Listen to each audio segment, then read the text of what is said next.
Okay, good afternoon everybody and welcome to Wembley Stadium for this unveiling of our new England senior men's head coach Thomas Tuchel, who is joined here by FA CEO Mark Bullingham. We'll shortly start with some opening remarks before we open up to a Q&A from the floor. But before we do that, just a few housekeeping rules. We're going to keep it to 2 questions per person maximum, please, and also use the microphone available and state the name and organisation you work for before you ask your questions. And at the end, we'll have a short section and bargain until 10:30 p.m. this evening. So I'd like to hand over to Mark Bullingham. Great, thanks, Andy. This is a really exciting day for the English game. We've appointed one of the very best coaches in the world and one of the very best young English coaches as his number 2. Our aim is always to win a major tournament, and we believe Thomas gives us the best possible chance to do that at the next Men's World Cup. We had a clear recruitment plan in place before the Euros, and John McDermott and the team developed our ideal profile for an international coach and a shortlist if we needed it. After Gareth resigned, we executed that plan. We met and evaluated potential candidates. Thomas was absolutely outstanding, providing a really clear vision for the role and how he would work with our players to get the best out of them and to give us the best chance in the World Cup. We were delighted to sign contracts with Thomas last Tuesday, but wanted to wait for the international window to be over before we announced. We're also delighted that Ant is joining us as one of the most exciting young English coaches around. Before I pass to Thomas, I'd like to thank Lee Carsley for stepping into the role for 6 matches. He's handled himself really well, and I'm sure will continue to do so. Lee will manage the team for the November international window and then return to lead the under-21s, trying to defend their European Championship title. I would also like to thank Gareth and Steve. The fact that we had such a high level of interest in this role is testament to the foundations they laid over their 8 years with us. Thomas, would you like to say a few words? Of course, thank you, Mark, and hello to everybody. I'm, of course, obviously very excited. and honored to be here today as new head coach of England. I just had the chance to read a quote from Pelé in the building in Wembley, who said that Wembley is the heart, the capital, and the cathedral of football, and I think he was absolutely right. So I want to take the opportunity to thank the FA, especially Mark and John, for their trust, and I'm very excited to start this journey in January with you, with the staff at St. George's Park and at Wembley, and of course with a very special and exciting group of players to make our dream come true in America. Well, Thomas. Hi. Congratulations. It's Rob Dawson from Sky Sports. Nice to see you. Look, you've had some huge jobs in football already. Yeah. Is this your biggest challenge? And with that in mind, would it be your biggest achievement if you led England to a major title? I understood very quickly that it's a big job. I think it's always the job you're in is the biggest job that you don't get, and it does not make a lot of sense to compare. But it feels big, and it feels, like I said, like a privilege. It is very new because I come from club football, so the rhythm, the responsibility, the role is a new role, which is also very exciting. I was very open for that and liked the idea of it. Once Mark and John made clear to me that this job is about football, we never lost the momentum, and once I made a time frame up in my mind from January to the World Cup, I felt already excited, and that it suited my passion and my strive to push this group of players and to be part of this federation with such a strong record in the last tournaments to push it over the line and to try to put a second star on the shirt. Good luck. Mark, your statement was... Sorry, I didn't mean that the way it sounded. It was a little bit flippant, that, wasn't it? I beg your pardon. Yeah. Mark, your statement was unequivocal, really, in saying that your entire criteria, your primary criteria, was to appoint somebody that could deliver a major trophy. Is it an uncomfortable truth for you, though, the fact that Thomas isn't English? So, Rob, we were always really clear that we wanted the very best person for the job, and we feel like we owe it to the players and the country to give them that support, that leadership in tournaments that will help to get them over the line and give us the best chance of winning a trophy in the Men's World Cup. So we feel we've done that. We feel delighted that Thomas has joined us. Thomas, Dan Rowan, BBC. There'll be many England fans who are very excited about your arrival, given your vast experience, the trophies you've won, your pedigree. What would your message be, though, to those fans who would have preferred the England team to be managed by an English coach? And do you understand that position? I'm sorry, I just have a German passport, but I can just tell them, and maybe all of these supporters also felt my passion for the English Premier League, my passion for the country, how I love to live here and how I love to work here. So my memories are on the highest level of that played a huge role.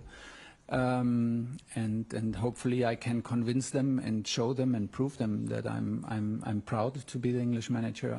I will do everything to show respect to this role and to this country. And the target for the next 18 months is nothing else than the biggest one in world football, and everyone can be assured of, no matter what nationality my passport says.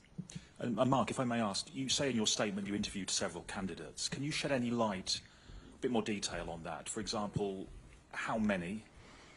Were any English? Was Lee Carsley ever a realistic possibility? Can you give us any more details about who else you spoke to? Sure, Dan. As you'd understand, the whole process was confidential, and I understand at times that might have been frustrating for people, but we had to maintain that confidentiality for us, but also really more importantly for the candidates. So I'll say a few things, but I'll hold it at that. So we interviewed approximately 10 people, and we did interview some English candidates within that. As to anything further, you wouldn't expect me to divulge any details, really. Thomas, Steve Scott from ITV News. Chelsea fans will know you very well. Other Premier League fans will know you well, but obviously England fans are a much bigger group than that. So for those who don't know you, what sort of person are you? Can you describe your personality? My personality? Your personality. Well, maybe I try to describe my coaching personality, but I think it's pretty obvious. I'm very emotional, and I love I love what I'm doing. I'm passionate about football, and like we said before, this task and this role just brought the young me alive, and it brought back my teenage days, to get excited for such a big task, for the three Lions, for playing matches at Wembley, for working with this group of players. So everyone can be assured that we will do it with passion and with emotions, and we will try to install values and principles and rules as quickly as possible to make the dream come true. First, we have to, of course, go through the qualification process to the World Cup, but it starts for us in January, and we will dive in completely. Gareth Southgate developed a very specific culture within the England camp. Will you try and maintain that, or do you think you need to create your own, one that's more aligned to you? No, we will build on it. We will build on it. I think Gareth and the FA did a fantastic job in terms of stability and consistency. Look at the last results in the tournament. It's a quarter-final, semi-final, and two finals in the last four tournaments. It's outstanding. The under-21s win titles. The younger teams are in the competition to win titles. The women team wins titles. So we are there. I think the federation is there, and it was a big part of taking that job. I am curious. I want to learn. I will have a different schedule than in club football, but it was a big part. That's the knowledge and the quality of the federation to have that at my side, and to combine it with my ideas, with our ideas. So we will build on everything that Gareth built and the FA built, and hopefully we can add a little bit of extra to get it over the line. Thomas, welcome and congratulations. Thank you.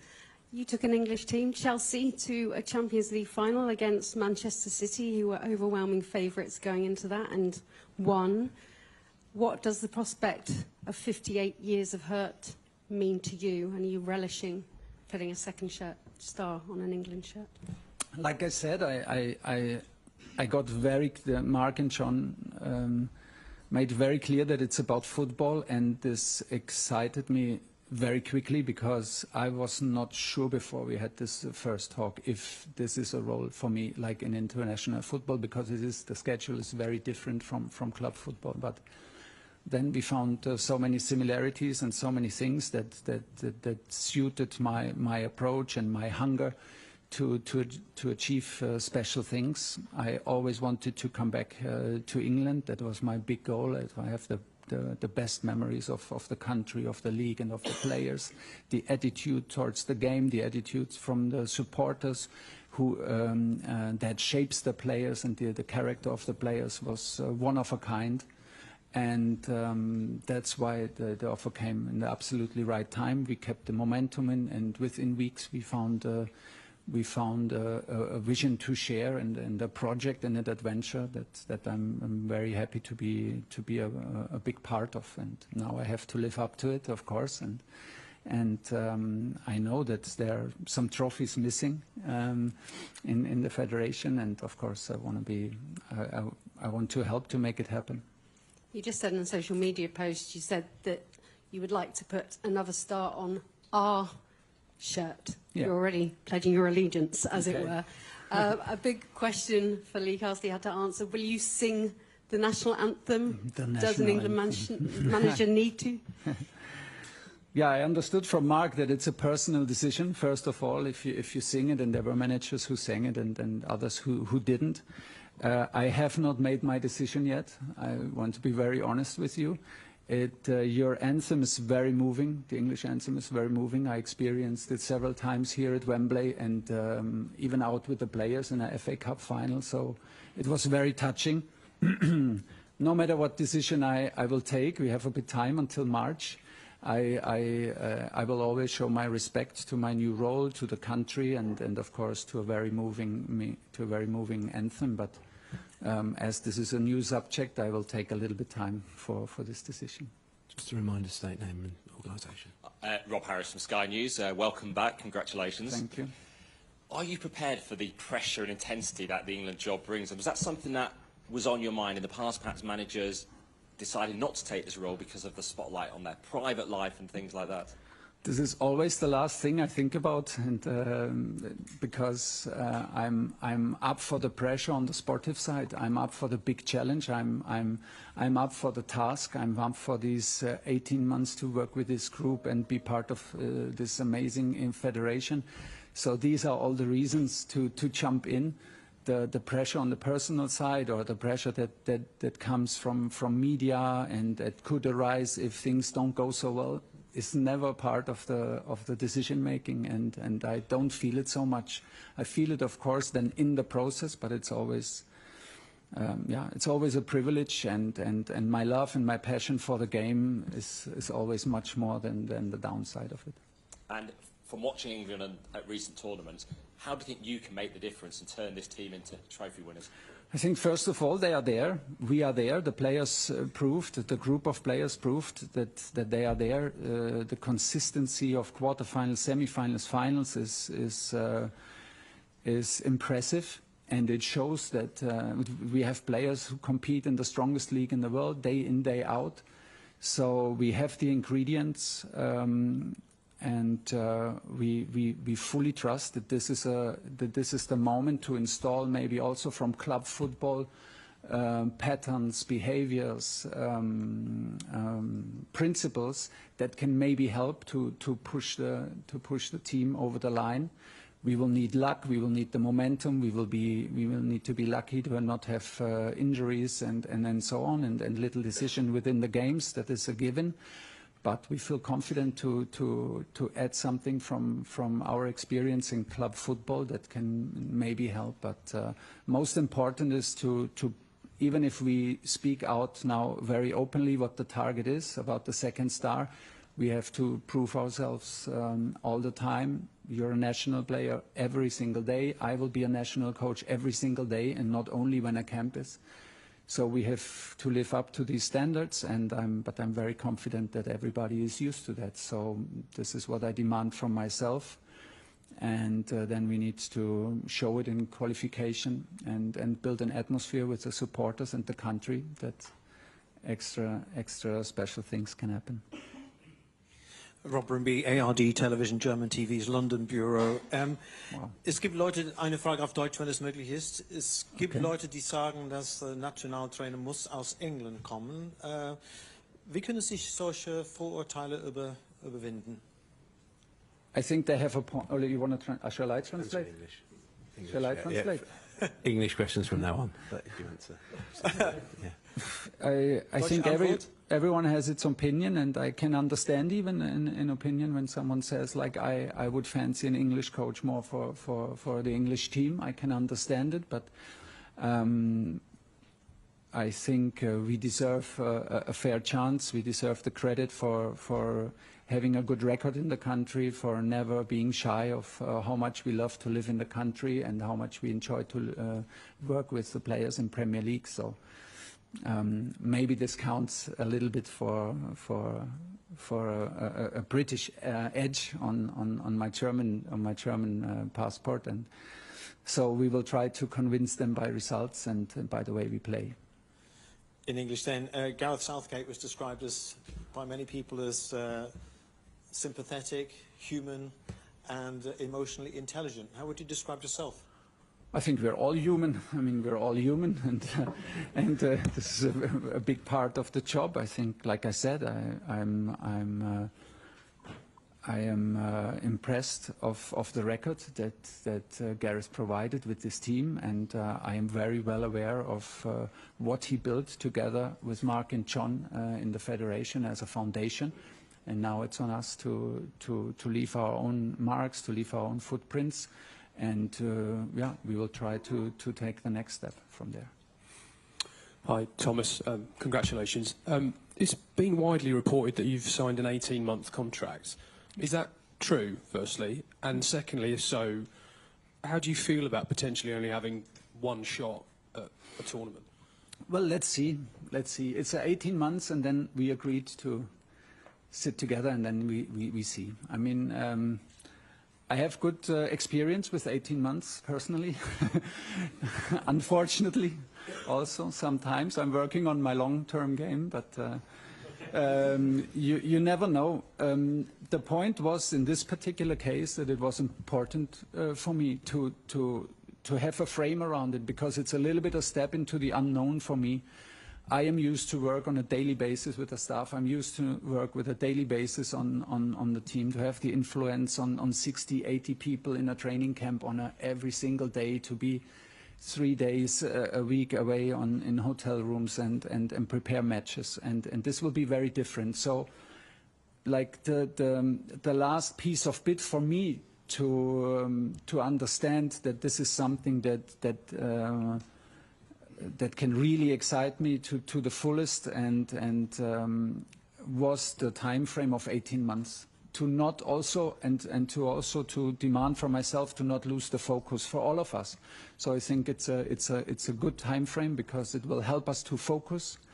We are focused on the qualification and on the World Cup. It will help us in the nomination process. It will help us in the communication towards the players within the staff. So I think this is now very streamlined and very easy to explain. We are here to work on the best possible outcome for the World Cup 26, and then let's see. Whatever comes. You obviously came in at Chelsea and had an immediate impact and won the Champions League in a matter of months. Do you think that experience is translatable to England and the time frame you've got now? I think so, yes, but I'm not fully sure, because I have to feel into it. The schedule will be different, the workload will be different, but I wanted this. I wanted exactly this once Mark and John presented me the opportunity and made it very clear that it's about me and that they trust me with this process in pushing this team. I was very happy now to have the chance also to learn on this process, to have the strong foundation and stability and quality of the federation, to get better, to get smarter, and to get better while I'm on this job. So that this was a big part of it. And just Sorry, finally, James, it's 2 questions. Come across to Henry Winter here, please. We've got time for a few more in this section, so if we can limit it to 1 question each, that'd be great. Thank you. Hi, Thomas. Henry Winter, World Soccer. First, congratulations. And secondly, you know Harry Kane well. Yeah. Did you speak to him before taking the job? And will he remain your captain? I did speak to no one. We kept the process very confidential between Mark, John, and me. I did not speak to Harry. I didn't speak to Gareth. I also normally I never do this, to get my own feeling for it and get my own point of view and let it sink in and reflect on it. So no, haven't done it yet. You know, it's too early to answer these kind of questions. You know how highly I think and feel for Harry, and how much I fought to bring him to Bayern Munich, and so he is already on his way to be a legend in English football. But now I think it's also very important to give the respect to Lee and the camp, the upcoming camp in November, to take his decisions free and without me interfering, and then we will answer this question latest in March. Hi, Thomas. James Robson, Associated Press. You said it was a goal to get back to England. Can I ask why? Say again? You said it was a goal to get back to England. Yeah. For you. Can I ask why you chose England over, say, Manchester United, who you've been strongly linked with? Which would also have been England, but in why the the country. England national team? Because the idea and the way John and Mark presented it was very fast, very exciting, and it was very confidential, it was very trustful, it was very straightforward, and yeah, that was basically a decision for this job and not a decision against anything else. You will understand that I will not comment on individual players today, and for sure not comment, like always, on any other clubs. Can I ask Mark, were you rejected by anyone? Or was Thomas the only person you offered the job to? We ran a really clear process. We spoke with 10, like I say, approximately 10 people throughout the process. Clearly some were more up for the role than others, but we were absolutely delighted to end up with Thomas, and we believe he gives us the best chance of winning the World Cup, so we believe we've got the best candidate for the job. Okay, sorry to disappoint those waiting. We'll have to end the live section at that moment. From this moment onwards, it's embargoed until 10:30 p.m. this evening. We'll also make this one question per person so we can get through as many of you as possible. Ian Ladyman, do you want to take the mic? Hi Thomas, Ian Ladyman from the Daily Mail. Kind of two short questions in one really, and Mark, you may have an input. Why are you not starting for the November internationals? Got two very big games coming up. And secondly, did the FA make a prerequisite that you live in England, and will you live in England? I love to live in England. I'm looking forward to living again in England. I want to be close to Premier League. I want to be close to the majority of the players. But of course, the schedule will also allow me to be close to my family, my children in Germany. So, but yeah, I will be in England.